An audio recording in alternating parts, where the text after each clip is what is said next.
Now, there are four basic principles of conservatism as well. And these are basically diametrically opposed to the four basic principles of the left. Those four basic principles are, number one, that mankind is inherently flawed, that it's possible that we can be good, we can be evil, but that's why nobody can be given ultimate power, because we all have the capacity to do great harm to one another and to do great evil to one another. It's why liberty is necessary. Liberty is necessary because if any one of us were ever to be in charge, then we'd have a real problem on our hands.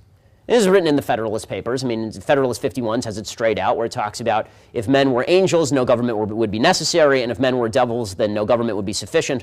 Right? The idea is that mankind is capable of doing great harm and great good. The left doesn't believe that. The left actually has two different concepts of what humanity constitutes, and they conflict with each other. The first is that human beings are basically completely malleable widgets at the whims of the universe and of the society around them. Right? This is why the idea that, I mean, the famous Marxist line that men are born free and yet everywhere they're in chains, right? That men are inherently good. Rousseau's concept is that men are inherently good and that society makes them bad. But the Marxist idea is that men are basically just there and society makes them evil if it's a capitalist society. Unfortunately, Marxism shows that that is a lie, that no matter what system you put people in, people are people, and some of them will do good things and some of them will do bad things. But the idea that if you just change the system, you magically transform the hearts of men is sheer nonsense. People are selfish, and people are cruel, and people are vindictive, and people are good, and people are generous. And that is the reality of human life. And we all know that on a personal level, but in order to achieve that goal of equality and fairness, we have to pretend that all human beings are basically just at the mercy of the system. If you change the system, then magically everything changes. It's a contradiction in the sense that society is made up of individuals. So how can you possibly say that society defines every individual? Society is an outgrowth of individuals. Individuals are not an outgrowth of a society. There could be no society without individuals in it.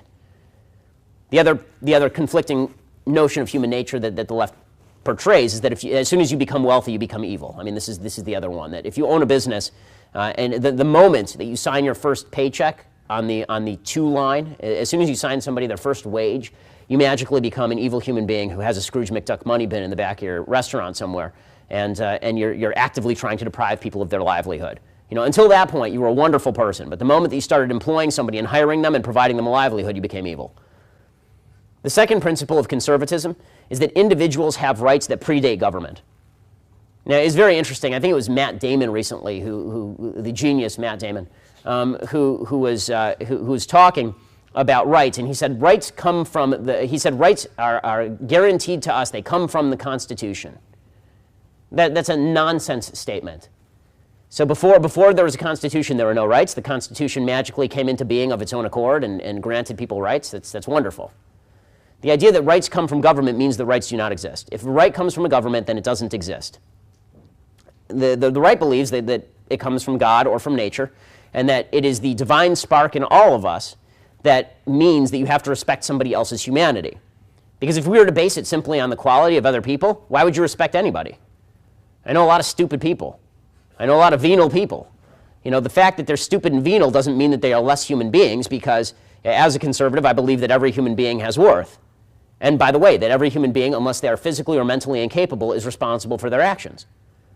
But if you believe that rights do not come from God or government, then you end up in a situation where the government randomly creates rights out of whole cloth. And those rights typically involve invading somebody else's rights.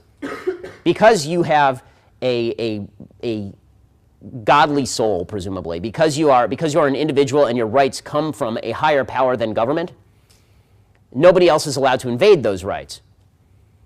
Which leads to the third principle, which is if you reject individual consequences, if you reject individual rights, you deny everybody else's rights. And this is the difference between rights on the left and rights on the right. According to the left, you may have heard this recently, we all have a right to health care. Right? We all have a right to health care. Let's explore that for a minute, what it means to have a right to health care. If you have a right to health care, I'm not talking about a right to access health care.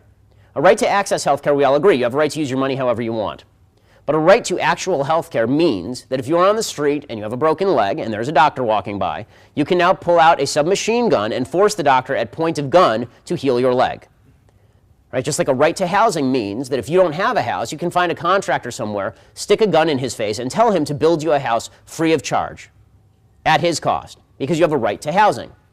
Any right that allows you to force someone else to provide for you the fulfillment of that right, is not a right. It is you foisting your wants onto somebody else. And once you deny that there are individual rights that accrue to the individual, there's a difference between negative and positive rights. Negative rights are the idea of free speech. If I have a right to free speech, that does not give me the power to put my gun in your face. Right? Free speech just means that you don't get to put your gun in my face. The rights that are based on individuals are rights that are worthwhile. Rights that are based on a government granting them are rights that can either be taken away or perverted.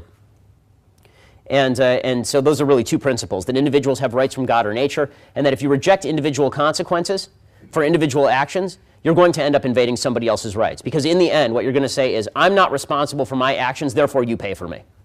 Right? I'm not responsible for the decisions that I made in my life, therefore the state gets to come in and force you to do something for me. That's not how it works. The fourth principle for conservatives is that government was specifically created to protect these pre-existing rights, and the minute it invades those rights, it loses its legitimacy. Government was not created to fulfill all of your whims or all of your wants. Government was created to protect you from other people trying to invade your rights. And the minute government becomes that invader, the government becomes a problem, not a solution. And these basic principles, you have to understand that these undergird every single political argument that we have. Every single political argument has at its root this difference in world visions. And that fundamental gap goes to fundamental principles. And those fundamental principles mean that there really can be no agreement. And that's why it's important to discuss those and convince people with regard to fundamental principles, at least find out where people stand. Because if you're always arguing up here, then we can lie to ourselves and pretend that we're all on the same page, we just have different ideas about gay marriage.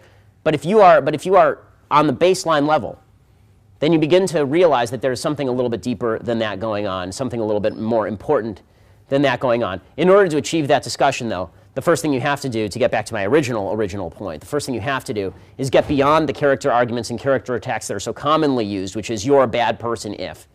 Those are worthless conversations. Those are conversations that are not worth having.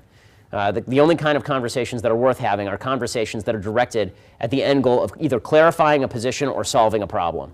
And if you're not doing either of those things, then you're not fulfilling your duty to have a decent and worthwhile conversation. That's time you're going to wish you had back when you're on your deathbed choking out your last breath. You're going to think that those 2 hours talking about pot policy were a big waste of time, because unfortunately they are.